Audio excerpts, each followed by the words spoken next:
Hey guys, Down EXP Realty, part of the Delta Group here in beautiful Port Wentworth, Georgia, with my buddy Brandon. How you doing, buddy? Doing fantastic. How are you doing? Good from Next Move Realty. And Well, today we got a special guest. Are you ready for Thanksgiving, buddy? Kinda. My parents are coming, so I'm kind of ready. I don't know. Are you?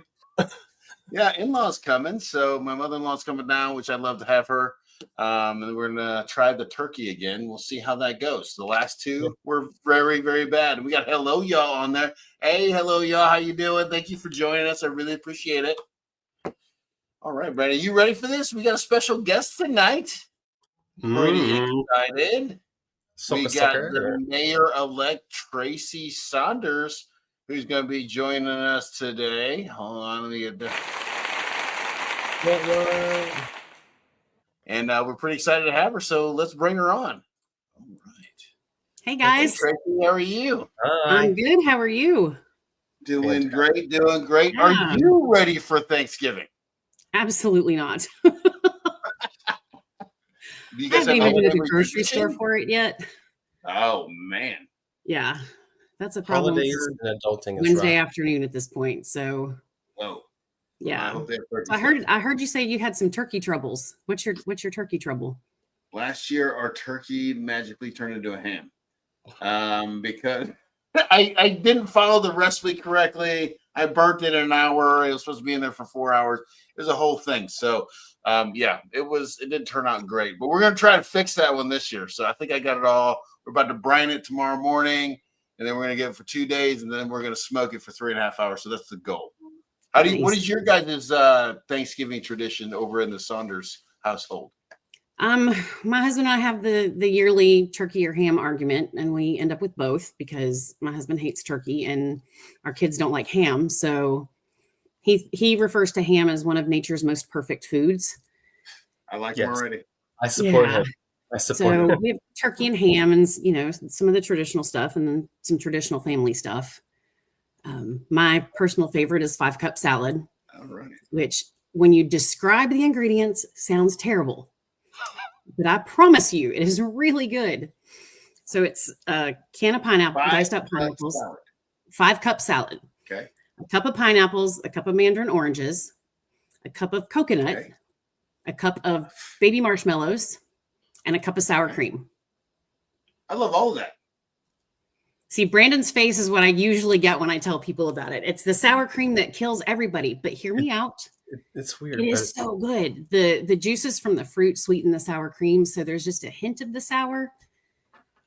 And then, sour cream though, so it sounds like a heavenly hash, kind of like, what do they call that? Heavenly goddess salad or something like that. I really love the way you're going there. Josh says he likes turkey, but Brandon doesn't, so ham it is. Duh. And then Crystal, my Rick, says it's hey, Crystal. Awesome. Thanks for coming. Who is the one above Crystal? That's Josh. That's Brandon's husband. Oh, hey, Josh. That's if you're watching right now, thank you so much for coming. I really appreciate it. And I'm super happy to have Tracy on here. And I want to get you guys' questions. So we don't want to belabor the thing. If you have any questions for Tracy, please type it in the chat. We'll get to as many questions as we possibly can. But we're going to start this out with Brandon. Brandon, go ahead. Start off our question extravaganza. Oh, my God. I love the extravaganza. Okay, so the biggest, most important question that we have for you right now is, what is it like to be the first woman mayor for Port Wentworth? It's been very interesting. Becoming the first female mayor wasn't even part of my plan or my agenda. I just wanted the job. And it wasn't until leading up to the election that it became a thing that people started talking about. I've gotten congratulations from a lot of people. I've gotten a lot of random advice on the kind of shoes that I wear, my clothes, my hairstyle. I even had somebody give me advice on lipstick. Apparently, I admit I am not a fashion queen. My fashion identity is way closer to frumpy English teacher meets emo goth chick than it is professional suits. So in the last month leading up to the election, I have acquired an astonishing number of blazer jackets, which I am learning to dress with. I've had a couple people who've become really good sort of coaches on things that I need to do, things that I need to be doing, who I need to be meeting with, what I need to be learning. For me, the focus is more on just learning how to do the job than it is on how to do the job as a woman. But there are whole situations out there. There's conferences, there's classes, there's groups that focus on how to be a woman in politics, because honestly, the rules are very different for women in politics than they are for men. And there's no way around that. It's sad that it's still true in 2025, but I live in the real world and I know that there are different expectations of me as a woman. I can be a strong leader, but if I'm too strong, then there's a special word that people will refer to me as. And it rhymes with witch. Huh? It rhymes with witch. Yes, I'm just like, yeah. And honestly, men don't deal with that. If you're a strong leader, you're commanding, you're present, you're in control. If you're a woman. So Whoa. There's a lot of subtleties that I'm learning about how to move in this position. I am absolutely loving it, though. I have always considered myself a lifelong learner, and I am learning so much that honestly, tonight my brain's a little scrambled. I was in meetings all the way up until 3:00 today, and then I went and helped with the turkeys, and then spent a little bit of family time, and then did some show prep, and now here we are. So, Was Well, I said, go ahead. Was anybody giving you advice, Kylie Jenner or anything? no. Okay, well then, okay, bye. But I will say this. I don't doubt the good intentions of anybody who's given me advice. And in the long run, yes, I have terrible fashion sense. I've always known that. So somebody who knows how to dress well and dress like for their body type, I do need that advice. It stung a little, I'm not going to lie. Got a little bit of a feeling about it, but On the ladder, it's not that high. It's part of the job. I'm going to get to represent Port Wentworth starting in January, and I want to do that to the best of my ability. And if that means that I'm going to be taking fashion advice from somebody who dresses way better than me, then so be it. Okay. Get in, losers. We're going shopping. Who dresses like a bridge troll? Somebody in the chat said they dress like a bridge troll. She said, Yeah, hello, y'all. Says she dressed like a British girl. Don't worry about it. You don't need that advice. So, hello, y'all's on your side. But anyway, congratulations on being the first female mayor of Port Wentworth. There will never be another first. So, regardless of this fashion sense and all that stuff, you go down in history. So that's pretty good. And Richmond Hill also has like their first lady mayor. Mayor female. So, who run the world? And then my dad says, "Happy Thanksgiving, y'all! Congratulations, Mayor Tracy. Thank you, Dad. I Mr. appreciate Donovan. it." Please take away your son's turkey responsibilities so that everybody has enough to eat this year. All right. So Port Wentworth has grown extreme amounts in the recent times, right? We're talking about 15 to 20,000 people projected to be here by 2040. So what are your top priorities for managing Port Wentworth's rapid population growth while still protecting the city's family-oriented character and quality of life? There's a couple ways to answer that question. The first is that the city already has a plan in place for that. It is a comprehensive plan that maps out the next 20 years. I have a copy of it right here in my nifty blue binder. Let me open that up here. It's the 2045 comprehensive plan. Does that reflect correctly on screen? Yes. Yep. Okay. Wasn't sure if it did that weird mirror thing. It is a very long document that deals with land development. It deals with finances, economics, housing, parks and recreation, basically all of the things that make a community. And there is a plan in place and a matrix in place to evaluate where we are on the road to those goals. And the goal is to manage growth, because let me back up. I have often compared Port Wentworth to a teenager. Okay. We love our Please kids. elaborate. Okay. We love our kids. And when they're in that awkward growing stage, when their arms and legs are a little too long for their frame and they're tripping on stuff because they don't know where their feet are. That's kind of how I see our city right now. There's a lot of growing going on and not everybody's comfortable with it. And it's going to take some time for people to get used to the new things that are going on.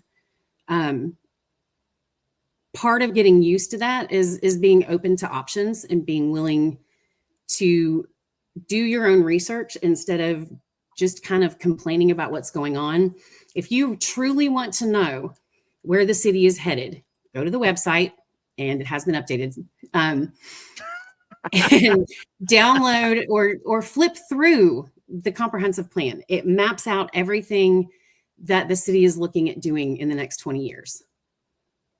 Well, what is your top priority out of all of that? That's the question. So I can have all the personal priorities I want, but my main goal is to represent the city in all of these steps. I get to be the person who talks to y'all and explains we're getting Highway 21 widened and that's going to help with traffic. Or, there's some, you guys in planning and zoning voted to, what was the one, the business where oh gosh, I can't think of the name of it. There were some planning and zoning issues. And, when those things come to fruition, it's kind of my job to help the community meet them and welcome them and accept them. And I'm the one that gets to keep the peace in the council. I get to keep the meetings peaceful and organized and focused. And so my job is to kind of smooth things out around the edges and help the process move forward as much as possible. Now, what do I personally want? I want the growth to be managed in a very smart way. We need to make sure that our infrastructure is keeping up with that growth. And we need to make sure that any new developing that happens is doing so in a way that is complementary to the overall goal of making our city a really great place to live. Yeah. But given that, so the plan notes that many zoning ordinances are outdated and need revisions to match the city's growth. Yes. With the comprehensive plan highlighting outdated zoning ordinances, what changes do you believe are most urgent to ensure new development is balanced and the community focused? The first thing that I think that we need to do is put together a list of the ordinances that are outdated and need to be redone or revised or gotten rid of or created brand new. I know that each department in the city, I won't say each because I haven't met with everybody yet, but a lot of the departments in the city already have a list of things that they think need to be changed, whether it's to update because of technology, to update because of the size of the city or the population growth. The people I've spoken to so far all have some ideas on how to make that happen. And I think the first thing that we need to do is get all of those ideas in one place and look at how they read now and look at what we need to do to make them current with the modern day. Right. That's the first step. I agree totally. And you were on a council that did kind of the Citizens Council before you became the elect. So you guys, they're kind of already doing that with the art lease, right? Is that correct? Not so much ordinances, but what they're looking at is looking into one specific problem and taking it from where it is now to the end of the problem and seeing it through to fruition, because not every problem the city has needs an ordinance change. Sometimes it's just a change in programming or suggestions to make things easier. It just depends on what the situation is, but not everything requires an ordinance change. Is Rice Creek Schools going to be expanded? I have absolutely no idea. It's a question. It is a question, and it's a good question. The nice person who is asking it is also a school system employee. So she understands that as teachers, we're usually the last people to know when things like that are going to happen. I don't know if it's going to be expanded. I honestly don't know what their numbers are as far as how many students they have and how much space they have left. I have heard that it's pretty crowded though. Let's catch up on the comments a little bit here. Okay, hello, y'all said the city doesn't have control over whether or not the school expands. That is the Board of Education, which would need to, but that is in their budget. Karen White says, "Congratulations, Mayor," and hello, everyone. Hey, Karen, thank you. Thank you for coming on, Karen. I really appreciate it. Yeah, it's awesome. All right, so this one has been hotly debated recently. Okay. So I saw this on Facebook, and this kind of just came up. So there's a lot of talk about building a data center in Port Wentworth, and from everything I'm seeing, the burden really lies on the residents that are near this data center. Okay, because they have so much power needs and so much water needs. So, what do you think about the data centers coming to Port Wentworth? I think that it is way too soon in the process to even form a good opinion and an educated opinion about it. I saw the newspaper article this afternoon, like many of you, and that was my first dip into the possibility that it was something that could happen in our city. I have a lot of reading to do and a lot of research to do, and I think it behooves all of us to kind of take a step back, take a breath, and find out the science behind the things that people say about it. I have definitely heard that they use a lot of power and they use a lot of water. My first concern as both a citizen and the mayor-elect is, can the aquifer support it?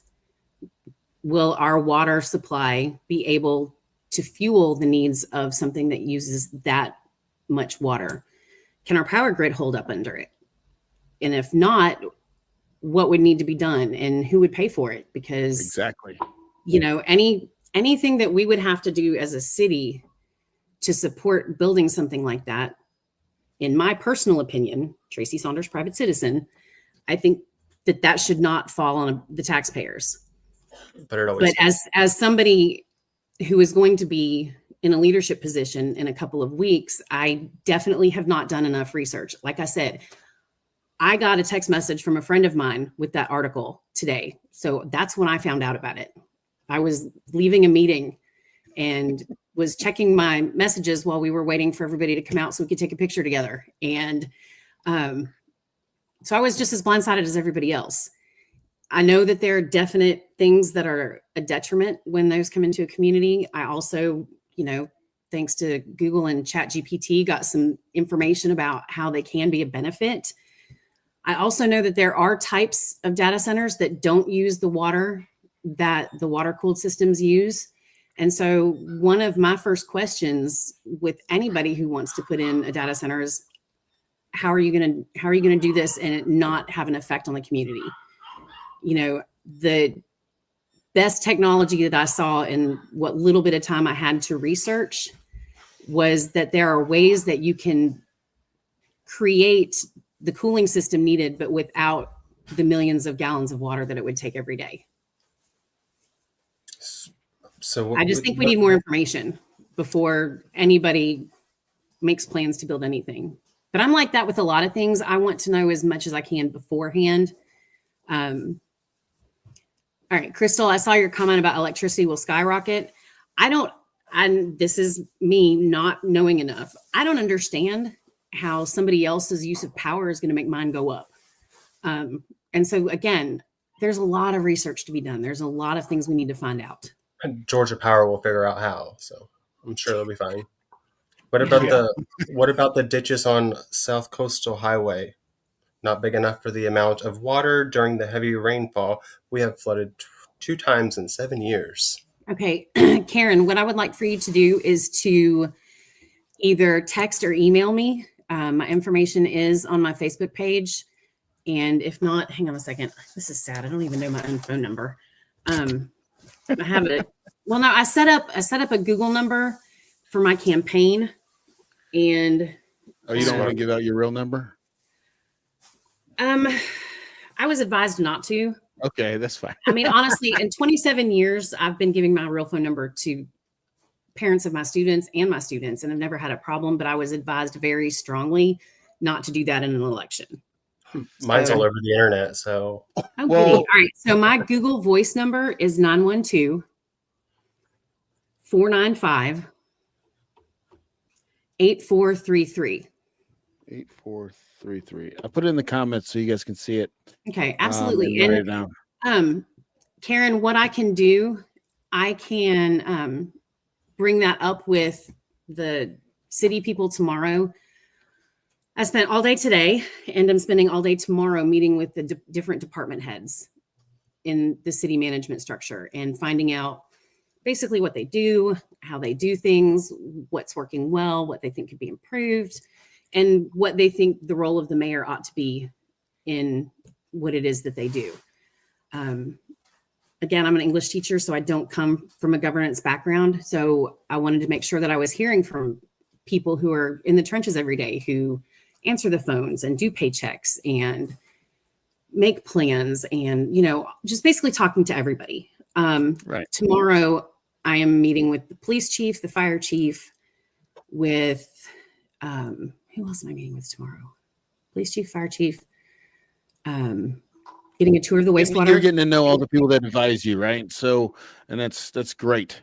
I think, any job I've gone into or is brand new at it, there's a lot to learn. You get in the fire hose to the mouth trying to swallow all this information. So we don't expect you to answer all the questions here tonight. Of course, please keep sending your questions. Crystal says that the data centers rape the land, and that's what I'm saying. So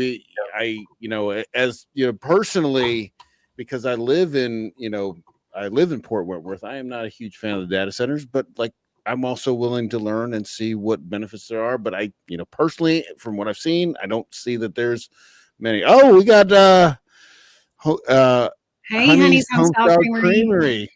Thank you for coming. Yeah, I would think that maybe if you could put the solar panels on top of it, maybe that would help lessen the. I don't know. Brandon, if that was the solution, they would have done that and not done what they're doing. So well, that's definitely just probably part not of the solution.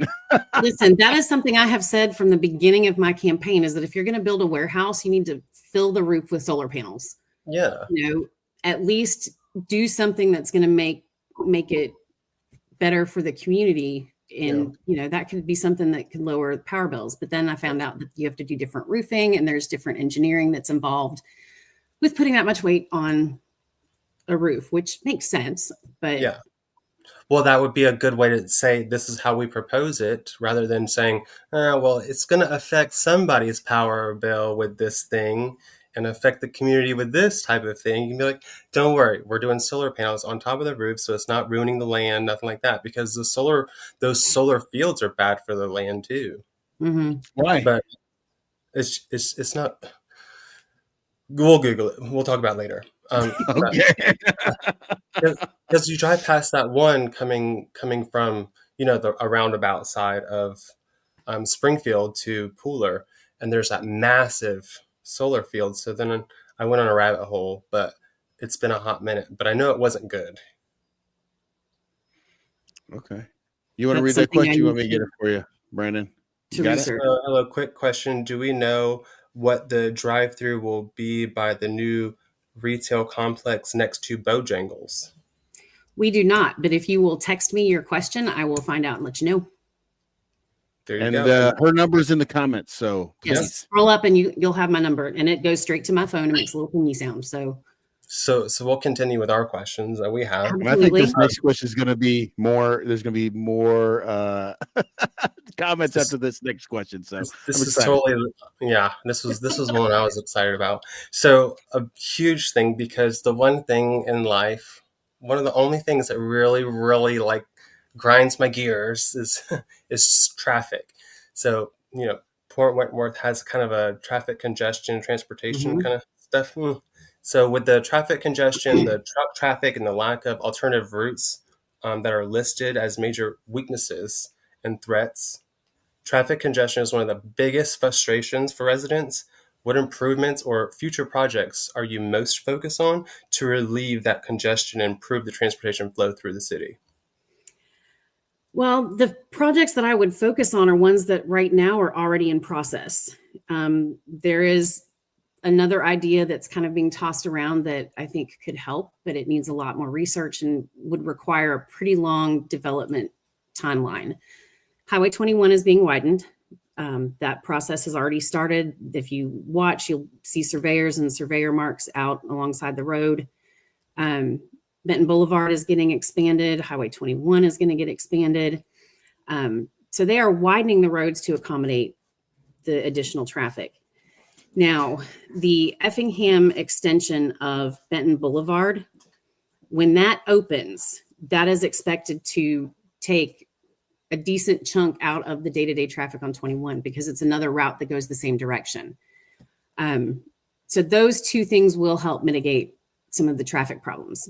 In the meantime, while those things are happening, it's probably going to get worse before it gets better. Just like, honestly, like the chicken pox. We've all been on 16 for the past 12 years, 15 years. Yeah. And so, it's one of those things. And unfortunately, the way that the state handles widening roads is they don't widen the roads along with the development that goes in. To you and I, it would make sense to be like, okay, we're going to build 5,000 houses back here. We need to put in another lane of traffic. The state doesn't see it that way. They wait until those houses go in, and then traffic is a problem so that they have the numbers to back up the money that they're going to spend on the project. Who is that go-to person? Who do we contact about that? Because I have some things to say. I need you to text me your question, and I'll find out, and I will let you know. I'm like, these people kill me. I'm not going to offer an answer or an information that I don't know is correct. And I'm not afraid to say that I don't know something. Hey, I love it. But I will give you my number and I will find out what I can. Huh? Let's not blow smoke. We don't want to blow smoke. No. Great. I'm a pretty blunt human being.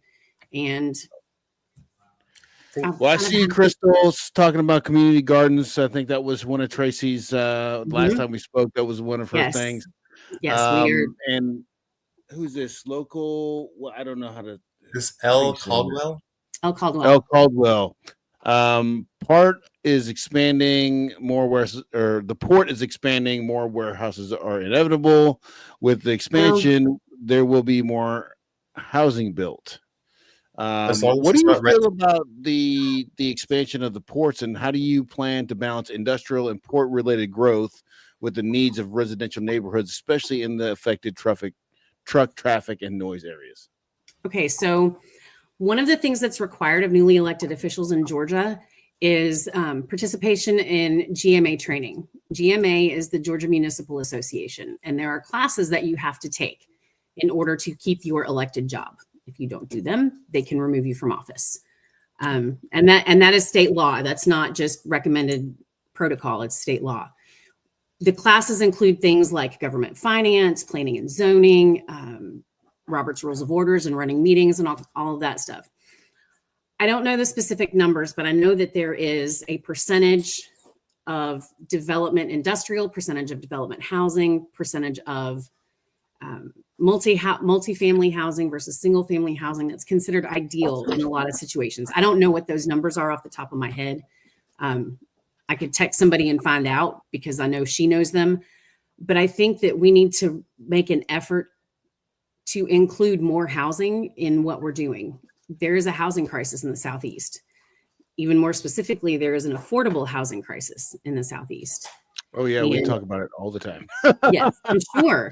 And I think it's more a cultural thing in our culture than people realize. We've gone from single parents, like not single parents, like a stay-at-home parent and a working parent. Nowadays, you can't buy a house on that. And we've gotten away from that, but we've also increased the amount of money that we're spending on things that aren't housing. If you look at the things in your life that you spend money on, cell phone, internet, cable, fancy fingernails, all of those things add up and could be part of a mortgage. And I tried to get my students to sort of understand that when we talk about becoming an adult, is that you have to make decisions about how you're going to spend your money. And I think the other part of the problem, Mr. Donovan, is that people don't build small enough houses that people can afford anymore. Like everything's got to be a big house, and developers don't pay attention or don't want. Let me retract that. I don't see building affordable housing as being a a thing that a lot of builders would focus on because I don't think that they would make as much money. Well, Does that track? Like, and I D.L. guess Horton, is that a thing? let me just correct you real quick, and not to say Please you're do. wrong, but D.L. Horton, they're on Waterside in Rice Hope. Those Okay. were geared towards under $300,000 so they could be more affordable. Now, do I think that they're worth that much? I don't know. I guess the market. I'm calling timeout. $300,000 is considered affordable housing. No, I'm saying that's what they consider affordable. I don't think it's affordable, but they also, they deal with the incentives, and I don't want to get into all that stuff. If you watch my channel, and by the way, if you're watching, you hit the like button. Yeah, come on, guys, hit me up with a like button. Please do. Like, let's like this. Let's get this algorithm out. I want all of Port Wentworth to see our newly elected leader here talk. So please like, share with everybody you can. I appreciate you guys watching a lot. But yeah, so those houses in the backside, they're smaller, $300,000 with the incentives of like 3.99% interest rates and down payment, or like your not down payment, but you got USDA program out here where you don't have to have anything down. So I mean, they tried their best, but I mean, of course, not only it's just more expensive to build houses. You know what I'm saying? It's not so much that they wouldn't. You know what I'm saying? They would if it didn't cost that much. So I think we got to think about and I'm not going to talk about who caused what inflation, whatever, but the inflation that had happened over the past few years for the pandemic and everything has just caused prices, as when we go to the grocery stores, to go up. So I mean, that's not just groceries; it's also wood and drywall and paint. And paint has gone crazy, bananas high. Yeah. So I mean, you talk about all these things factored in. Yeah, $300,000 seems like it's not a affordable house, but that's the lowest they can really build it for right now. I'm going to be super honest. I'm a public school teacher with 27 years experience. My husband builds furniture at Gulfstream on second shift, so he gets that shift differential. Sometimes he gets a little overtime. There is no way that we could afford a $300,000 house. There's no way. I see he's speaking to the choir. That's everybody right now. So, and again, so what's the solution then? How do you foresee solving the affordable housing problem? Brandon, what do you think the solution is? Well, I know the solution. I have the solution, but are they going to listen to me? Is to keep interest rates high for long? Let's hear it. If they keep interest rates where they're supposed to be, get the government out of the housing market because they shouldn't be involved in it anyway. They're the problem. The government is the problem with housing. If they would stop, then houses would be affordable. But they just keep manipulating the rates, and how the hell does anybody even know what's going on? Also, just what destroy the odds says pay people more. Yeah, that is another way to solve this problem. But then the people that are paying those people more, they can't have the second house, go up, which means your products and your services are going to go up. They can't have the second boat, the yacht that takes them to Hawaii. They can't have the 35th Corvette. They can't have the 6th house in Bermuda. Like, these people are not. These people are not for the people. They're about themselves. This country's become more and more greedy by these people that make $40 million a year to sit on a board. Come on. They could have gave all that money back to the workers, but no, it's more expensive. I know. It's crazy. So sorry, I'm getting on a tangent. Don't get me lit up. No, I absolutely listen. I asked because I wanted to hear your opinion because I don't have an answer for it. He's got them for days. I mean, he's got them for days. So let's turn back to the downtown area. Thank you, Brandon. The Springfield downtown area. So the plan mentions the need for the downtown revitalization strategy and the neighborhood commercial development. So one goal in the plan is to the creation or revitalization of the downtown or commercial core. Do you have a vision for what that should look like or what steps are needed to get there? Part of the current, let me start over. All right. So in the comprehensive plan that the city has, there are plans in place for how to do that revitalization. But there are things that have to happen first. And part of that list of things that have to happen first are things like cleaning up areas of the downtown that have become more rundown than others, or have, I'm just going to be blunt. Code enforcement is a pain. I get it. I am an unwilling member of an HOA. Those people don't like me because long story. We can talk about that another time, but I get it. I understand. I'm not the kind of person that wants somebody to tell me what color house I can have. Like if I get a wild hair and want to paint it pink, let me paint it pink, which wouldn't happen because ew. But the whole point of code enforcement is to clean up the neighborhoods to make them look like the people in them are invested in their community. Now, I get that there are financial issues that can keep people from doing the things that code enforcement is saying that they need to do. I know that a lot of cleanup is a pain, especially because those ordinances haven't been enforced for a long time. But if you're going to find investors to invest in a downtown and to revitalize that downtown, the people have to be invested in it. There are a significant number of people in Port Wentworth in the downtown area who don't want anything to happen along that corridor. And I have heard them say, just leave us alone and let us live it out. The other part of Port Wentworth wants things like investment and improvements and developments and shops and restaurants. And I would drive into downtown Port Wentworth for a decent cup of coffee, if there was a nice little coffee shop. And those are some of the things that they're looking at putting into that area. Right now, the city doesn't own the property in order to do that. And that's the next step is for the city to be able to purchase that land. And that's an ongoing discussion and debate that I am not privy to. But I know that that's part of the process. But the first step in that is to get the downtown area cleaned up so that investors, when they see it, can see beyond what needs to be cleaned up. They know it's going to be fun. Crystal says not Starbucks. Oh God, no. Sorry. I met with a woman Saturday morning. Actually, I met with two different sets of people Saturday. One person was absolutely anti-code enforcement.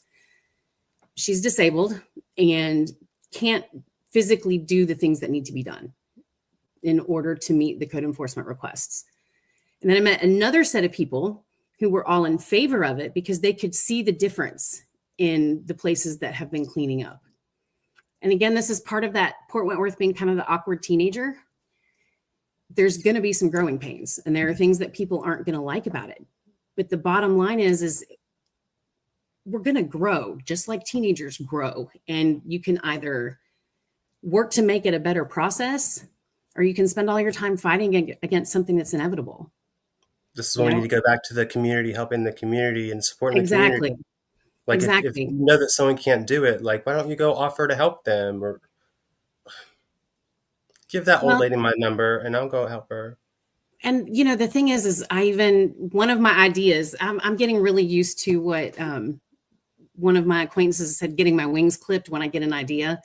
I'm very much a jump in and let's get it done kind of person. And that's lot of kind of people right there. But the thing is, as a future city employee, I'm not allowed to jump in and get it done. Because that opens the city up to legal liability. Because if what I do to solve a problem creates a problem down the road, then they can sue the city. Right. And so, the city has had enough lawsuits lately. So is there a plan on the Brandon, let me ask the question. She just answered my question that I was going to ask. So I'm going to use this one.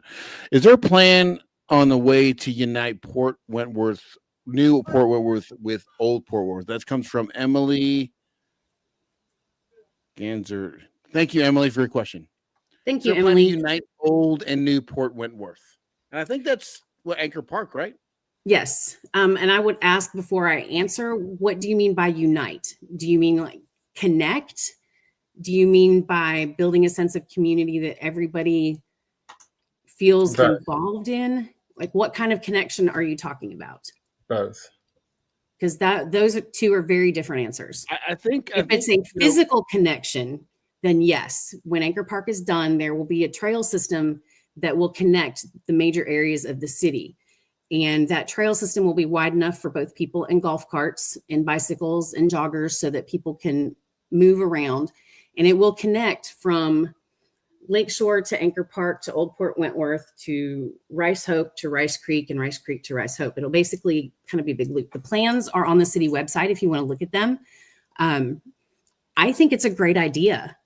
I think people need a place to get out and be outside and enjoy fresh air. I think people would probably be a lot happier if they did that more often. I agree. Sunlight. Did that answer your Vitamin D. question? I hope so. I hope that answered your question, Emily. All right, go ahead, Brandon. Okay, well, she just posted building our community. So part of building the community is to create situations where that community can come together and exist in the same space. One thing I will say about the city of Port Wentworth was I thought it was really awesome that they did not cancel the Hispanic Heritage Celebration that was held at City Hall. I know that there's still a lot of fear and misinformation and just all around bad juju.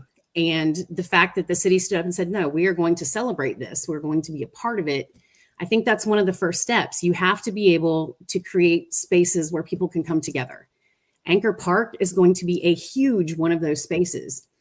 If you can't find something to do at Anchor Park, then I honestly don't know how I can help you. There's going to be playgrounds. There's going to be meeting spaces. There's going to be restaurants. There's going to be a sports bar. There's going to be the walking trails. We're looking at the potential of using part of Anchor Park as a community garden, but I'm also looking at a couple other places that I've been talking to people in the city about. There's so much potential there. I'm also really becoming a nag about putting a skate park in because I think that there needs to be a skate park. And Is there an insurance issue with that or something? that it's that darn litigiousness that our society suffers from. That, but other cities have done it and have done it very well. Bluffton has a great skate park, but it's like an hour away. Yeah. And There's the humidity and bugs problem too. The what? Humidity and bugs. You know what? Most skaters, they move fast enough that the bugs aren't really a problem. A skate park? A skate park. Like he was a skater boy. And See you later, rollerblade. boy. Oh, man. Listen, just because you don't think skating is cool doesn't mean there's a whole population that doesn't. I like to rollerblade. Okay, well, you could rollerblade in a skate park. You know, the thing is, okay, if we're going to do it, if we're going to build Anchor Park and we're going to make it the best thing it can be, then we need to make it as inclusive as possible. What's missing from our community? And I'm talking community just in Port Wentworth and in the greater Savannah area. There's no place for skaters to skate, especially since the Walmart parking lot. They won't let you. Trust me. That's what we used to do back in the day. Yeah, well, it's not back in the day anymore. I have the gray hair to prove it. You know, so I've every chance I get, I drop skate park, and every chance they get, they're like lawsuits. But the idea that we can build a community, I think Anchor Park is going to be what it's called. I think it's going to be an anchor where people can come together. It's going to be great. And honestly, I'm excited about it. I have kids at home and, you know, they're excited about having a place where they can go outside, do their thing, hang out with their friends, participate in stuff. People want restaurants. It's going to have restaurants. There's going to be a sports bar. I mean, what's not to like? So the destroy the odds. Off topic, apologies. Mm-hmm. Last question. Lakeside area of Rice Hope has bad parking issues. How can we fix that besides the ordinance? I don't think it's working. We have a little overflow parking available. Do you know anything about that one? I don't know anything about that. Do me a favor. If you want me to look into it, shoot me a text message. My phone number is up in the chat, and then I'm going to Donovan. Well, let's just give you a kind of a background on it because, you know, I live in the neighborhood. We have a hard time with buses and fire trucks and emergency vehicles getting in and out because even though there's an odd even, you know, if it's an odd month, you park on the odd side, even month, you park on the even side. Mm-hmm. But the The problem is some people just don't listen, and then the buses can't get to handicapped children, or the firefighter can't get to the person that had the stroke. So, I mean, it's like, I think that's why they're asking that question. And of course, you don't have an answer for that right now because this is the first you're hearing about it. But yeah, so yeah, just hit her up on the text and her number, and then she'll get that answer for you if there is one. But if someone's having a stroke, give them a tablespoon of cayenne pepper in their mouth. What? A table of cayenne pepper. It promotes the blood flow. It helps thin the blood so it circulates. There's probably a lot of things you could do, I've but never heard that before. Let's catch up on the comments real quick here. So our community, hello y'all, says our community is tired of going to Savannah and Pooler to eat or entertainment. We deserve the investment here. And then she also says it's that the parking situation is a builder issue. And then Crystal says, and where would the data center even be? I've already been pushed aside for Dollar General. Okay. Let me go back to we deserve the investment here, because I can actually respond to that. I've done some research on it after our last session and somebody commenting somewhere about why are we getting another McDonald's. I love McDonald's. So, you what? I love McDonald's. Ew. Yeah. I can't eat their food, so it's a non-issue for me. I have celiac disease, so I can't eat anything with wheat, and all of their products are contaminated for me. So anyway, so to answer the question about restaurant investment, the only type of restaurants that can afford to build a brand new building and build a standalone restaurant are the national chains. And frontage property on 21 is not cheap. So you have to look at something like a McDonald's that has a lot of money where they can invest in something like that. We'll come back to that. The other thing is, and as far as that specific McDonald's is, Publix owns the land that McDonald's is being built on. So McDonald's that's building there is doing a land lease. So they're leasing the land, but they're putting their building on it. And companies like McDonald's can afford to do that, but companies like the guy that I met that is trying to open a barbecue joint can't. And building a standalone property is just too expensive for independent business owners. So until we get some more retail space, which is happening, we're not going to be able to get the kinds of restaurants that Pooler has right now. Because if you think about it, all of the really cool places to eat in Pooler, for the most part, are either in strip malls or they are part of a mixed-use development like Tanger Outlets. You know, they have that restaurant space that's supported by the outlet mall around them. So as we get more of that sort of strip mall development happening, then we can get places like that. And it does happen slowly but surely, and it is happening. I'm excited for the barbecue joint. So love that.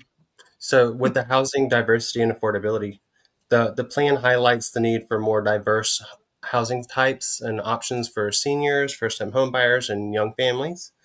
How do you plan to guide the future housing development so that it includes a mix of affordable workforce and senior-friendly housing options?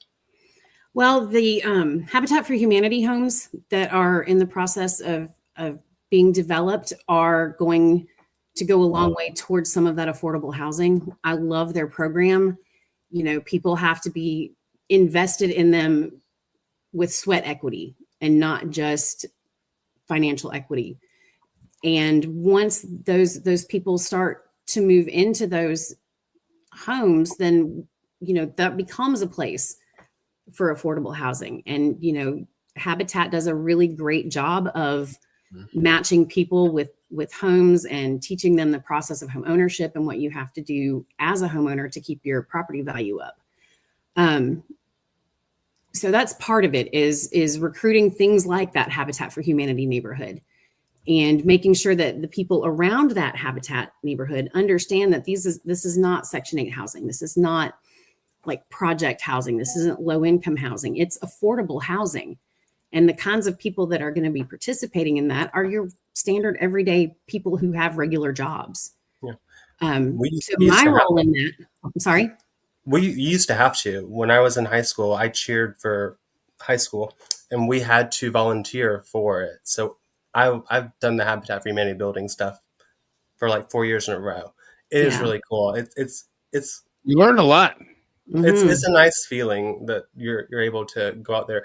You don't want to be up that early, and you don't want to have to do all that work, but it's nice to know that you're actually doing something that's gonna help somebody. And I actually need to look into that because I want to see about signing up on that thing out. It's a good cause. I like it. It is a very good cause. And it helps people who would not be able to afford that cute little $300,000 home get into a house. And I'm being a little facetious because I don't see how $300,000 is affordable for regular people.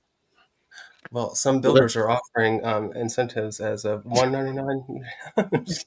Yeah, they are. Well, see, and that's the whole thing was, and this is kind of, and we're going to let out the secret here, the industry secret. But to be Sure. honest with you, and I've said this before, the builders don't want to drop prices because it hurts their appraisals on their next houses.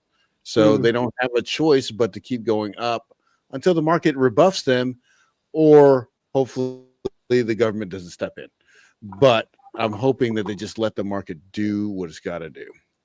I cannot. We got another question here. Is it at Aldi? Is there Aldi coming to our Yes. town? Yes, we are getting Yes. Aldi. Where is it going to be? It's going to be in that housing development, or not housing, in the development area right in front of Rice in front of Rice Creek on that side of the road. By the across the street from Publix. Yes. Is you across the go. street, or is it in that lot right there that they're working on now? No, that's the McDonald's. No, that's the McDonald's. The Aldi is going to be across the street by the car wash, right? Yes. On that opposite corner. I feel like I would want an Aldi's before I want a McDonald's. It's fine. We're going to get both. So perfect. And we're also getting a Wawa. And there are some other things in the works, but again, all they will do with me right now when I ask questions about stuff I'm not supposed to know yet is just smile and say next month. You can't sit with us yet. First. Yeah, like I don't get the background information of anything because I'm not the mayor yet. And honestly, I got to give a lot of them some serious shout outs because I ask a million questions. I don't know if you can tell or not, but I talk a lot and they've put up with me since the beginning of the election. So, I definitely appreciate the information they're able to give me. Is there any talk about the part buying out the houses along the coastal highway close to the ports or anywhere in the downtown area? I have no idea. That is part of like building crazy. negotiations and development negotiations, and I have zero access to that information. Are you talking about for the expansion, I assume, Karen? Yeah, It's got to be, right? it has to be. Okay.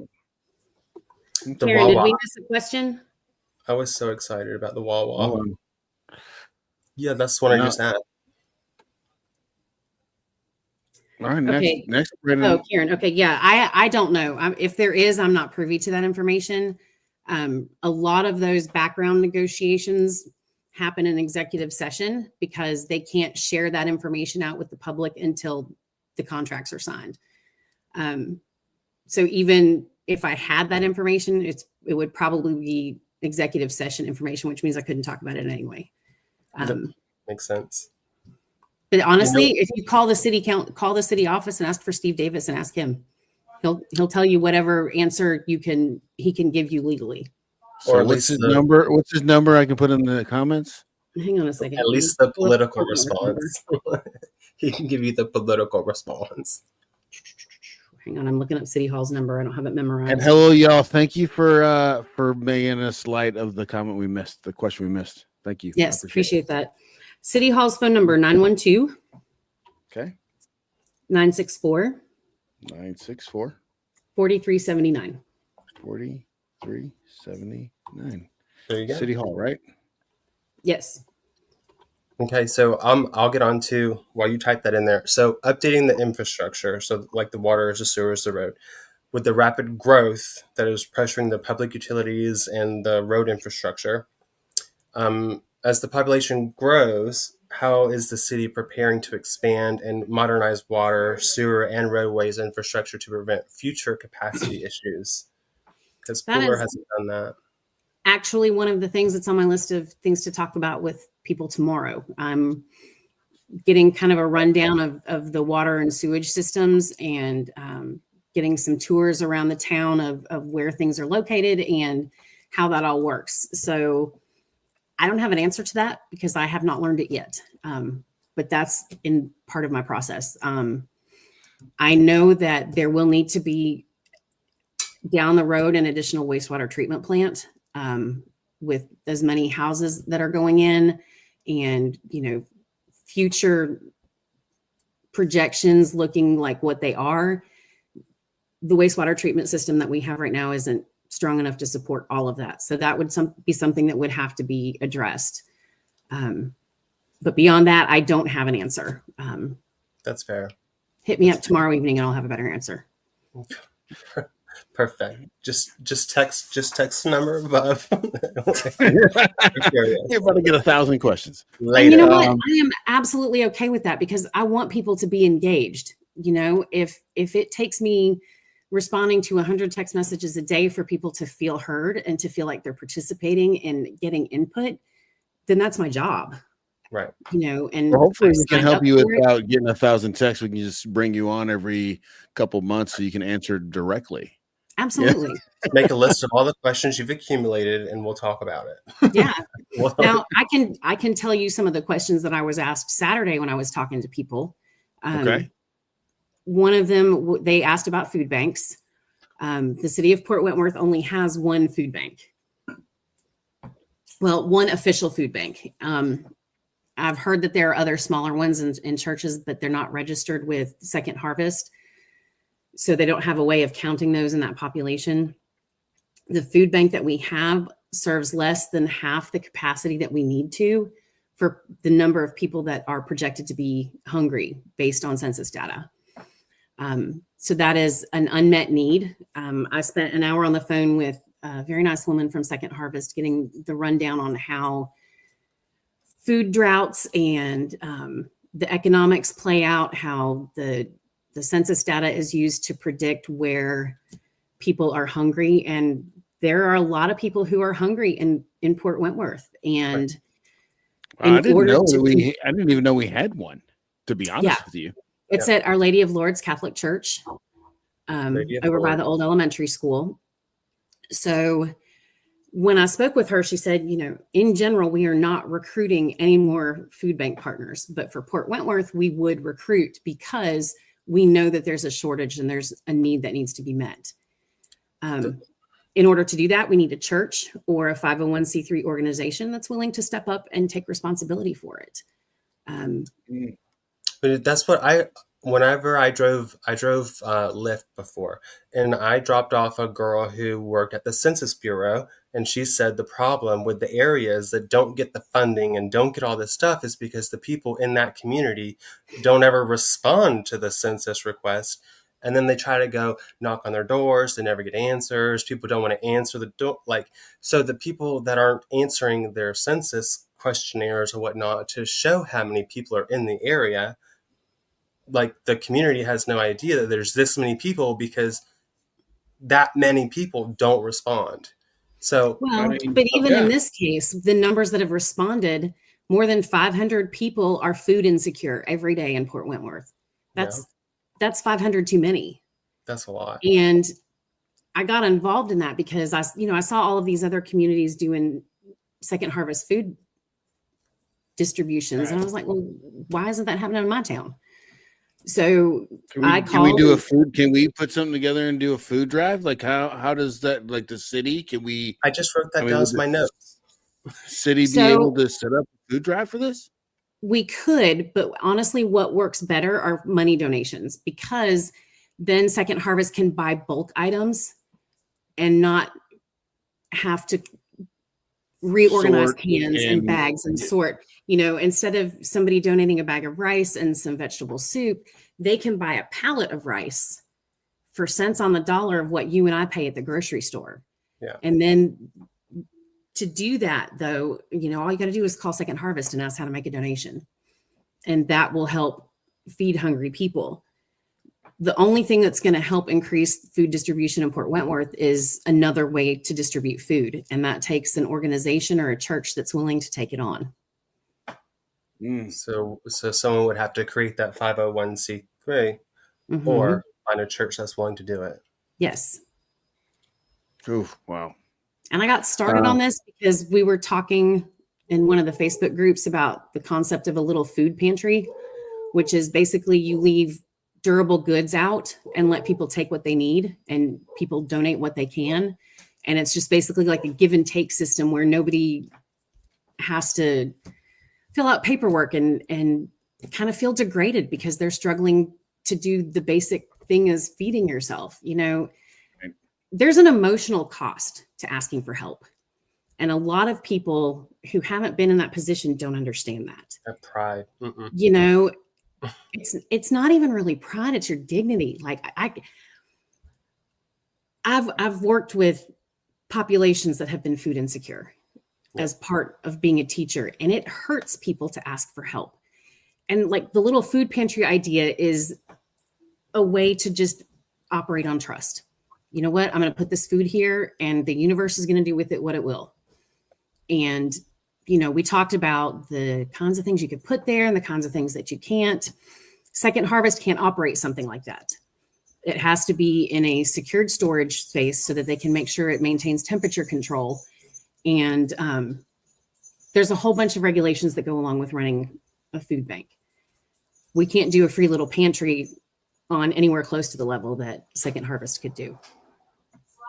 And after I heard their numbers, they do a fantastic job.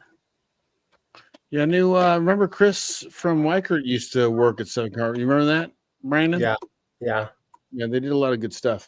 Yeah, but Some that's good this. It feels like something that I think, you know, I hopefully, you know, as a community, we might be able to come together on this. I don't know how.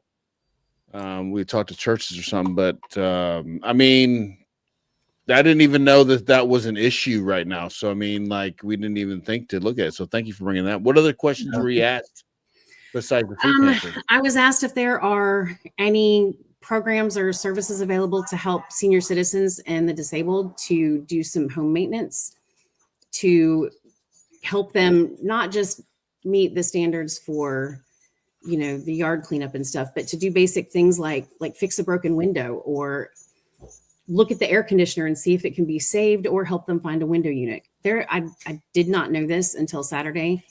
There are a lot of people in the downtown area who don't have any heat or any air, like no AC, no heat, because their units are blown and they can't afford the fee to have somebody come out and look at it. Wow. Give them The lady that I went and talked to, she actually had a list of questions for me from her neighbors that I don't know why they didn't want to talk to me, or if they didn't believe I was going to show up or what, but you know, there was a whole list of questions: the food bank question, the question about social services, the question about whether the inspector people can go in your yards, and the answer is yes, they can. They are fully vetted police officers. They have fully vetted guns. They are there to do the job, and they are allowed to do the job.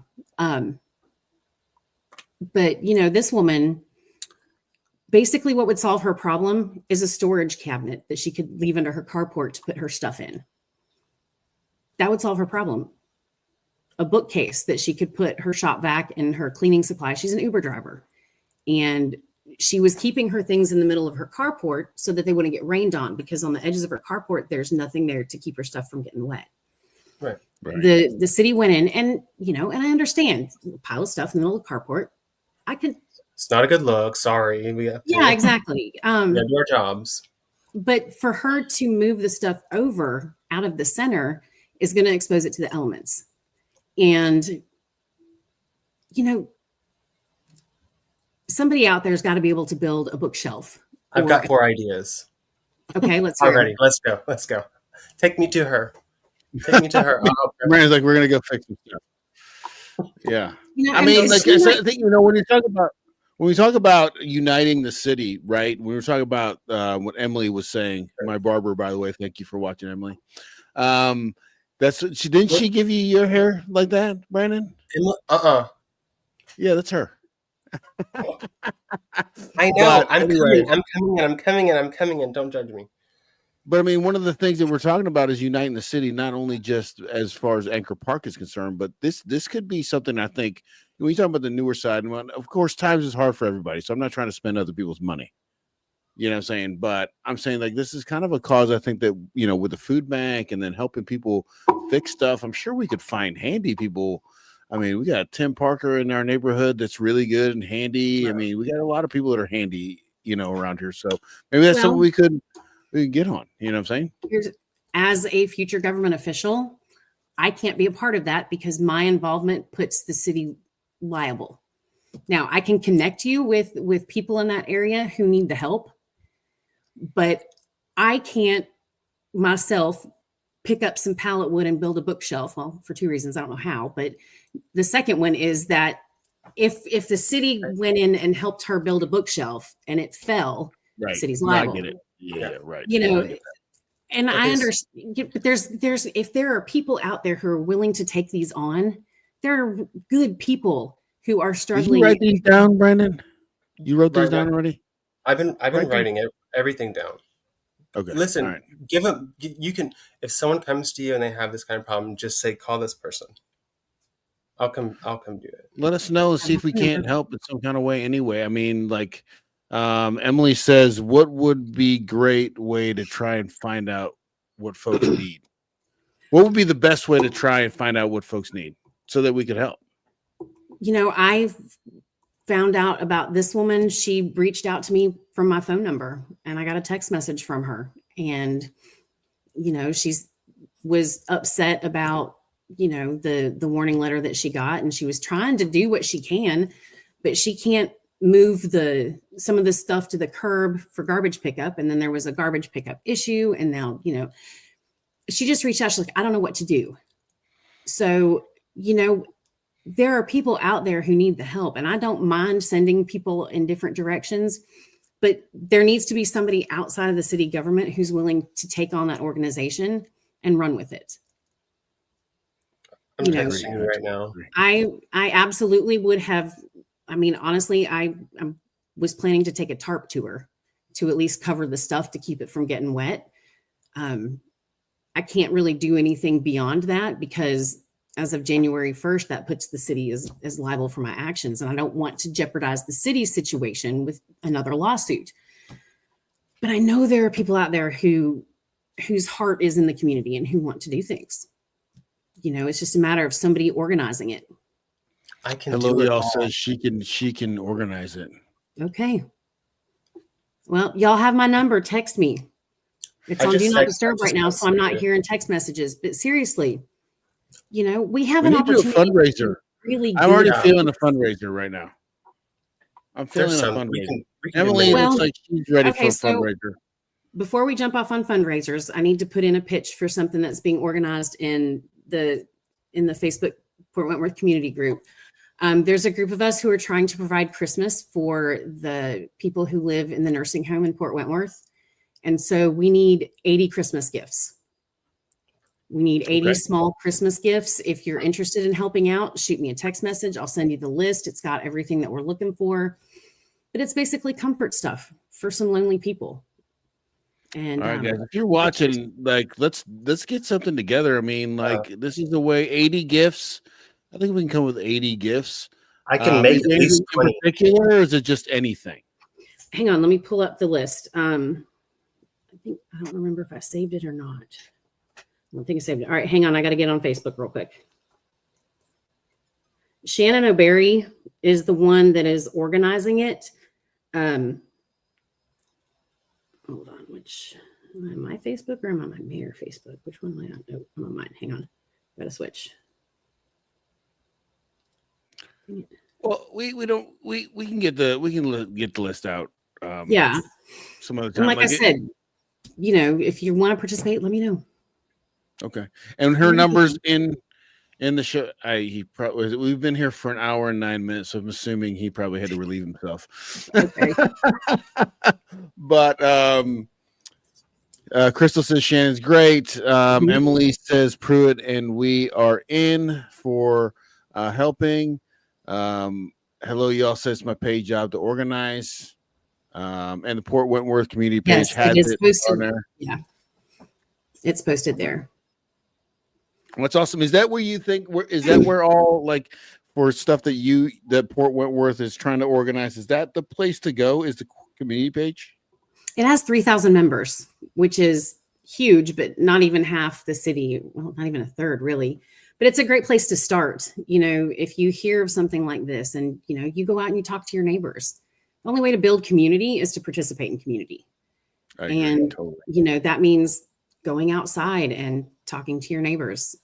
And I texted several people today from the turkey giveaway. I was like, hey, do you need a turkey? Do you need food? When I'm done here, I'm going to deliver a couple turkeys. It's just about reaching out and trying to make the world a little bit better than you leave it every day. And I feel like if everybody did that a little bit, we wouldn't be in near the predicament that we're in now. Oh, I agree. Yeah, It's I about agree. division nowadays. Listen, I agree with that. Who said that? Who's the last comment? Hello, y'all said the group is a little yucky and mean. Listen, as somebody who was very recently a target of the yucky and mean, I can definitely agree with you. However, I'll entertain. we are not going to meet grumpy and mean with grumpy and mean, because that just reinforces the grumpy and mean. Just cute and sassy. Listen, I'm not about that life. I'm not going to turn on the witch switch unless I have a very good reason to. Did you find that list? Well, it's No, on that we're going to deal with it after We're the going show. to do that later. We're running long here. But Brandon, let me ask you, is there anything we're missing we didn't ask her? No, I'm learning a whole bunch of stuff, but I have stuff maybe like we'll talk about later. Okay. Okay, excellent. And Tracy, is there anything you wanted to put out that we didn't give you a chance to put out? I just want to say thank you. The people of Port Wentworth, all 820 something of them that voted for me, thank you. I say that sort of facetiously because we're a city of almost 17,000 people. I feel like more people should have voted. But those of you who voted for me, thank you for that trust and for that belief in me and the kind of person I am and the job I want to do. And for those of you that didn't vote for me, maybe you will next time, if there's a next time, because that first time was a doozy. I'm excited. I'm humbled. I'm ready to do it. So let's make it work. I'm excited for you. I think it's gonna be great. I think it's gonna be fantastic. If you want to get a hold of the mayor-elect, her number is up in the comments. It's the one that's just by itself. I want to thank everybody for coming and participating. All the questions from Crystal to Emily to hello y'all to what was the destroy the odds, Karen, everybody for joining. I really, really, really appreciate it. And we're going to be trying to do this every month. I'm supposed to have a city council person on here next month, right? Mm-hmm. Yes. Probably going to be Sean, right? Yep. Sean or Mark. I don't remember which one was going to go first.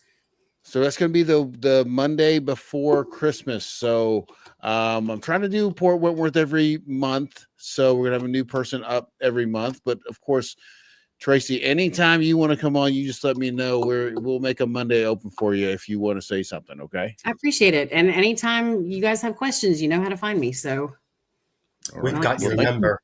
Yes, you do. Thank you so much for coming. I really appreciate it. Brandon, as always, you're the man. And everybody that watched, if you haven't hit a like yet, you haven't subscribed to my YouTube channel, please like, share. Let's congratulate Tracy on her ascension to mayor, and I look forward to the inauguration. You and me both. I think it's going to be. I'm just excited about the chance to do the job and to help. We're excited to see what you do. Hopefully, I won't trip on my face. Well, and if you do, got to get back up. That's all that matters. As long as you get back up, dust off, move on. All right. Well, it's a pleasure talking to you. Honor, and thank you all for watching. I really appreciate it. And talk to you guys soon. Thank you.